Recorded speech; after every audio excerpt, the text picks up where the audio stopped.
Two of the most common questions pool owners have are how often do I need to shock my pool and what is the best product to use? Shocking your pool is a process, not a product, although many brand names include shock in the name. When you shock your pool, you're adding a high dose of chlorine to your water, which destroys any bacteria or algae living in your pool and removes any chloramines. Shocking your pool is often misunderstood or even neglected.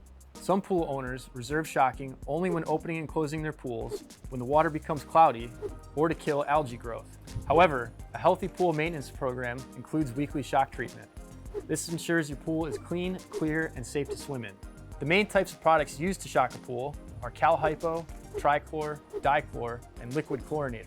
Although all four choices are effective in sanitizing your pool, there's clearly one preferred product that you as a pool owner should choose: Liquid Chlorinator.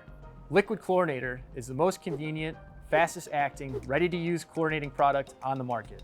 It is safe to store and can be used to treat all types of pool water, even salt pools. When using Liquid Chlorinator, you no longer have to waste time by pre-mixing packets of dry shock or by sweeping to prevent granules from damaging your pool liner or surface. Just pour the recommended dose around the perimeter of your pool and you're good to go. For best results, shock your pool using Liquid Chlorinator on the same day every week, preferably at dusk with your pool pump running. Shocking at dusk allows the maximum oxidizing power to sanitize your water without being impacted by the sun. For more tips and tricks on pool maintenance and to see our other products, visit us at cleanmatters.com.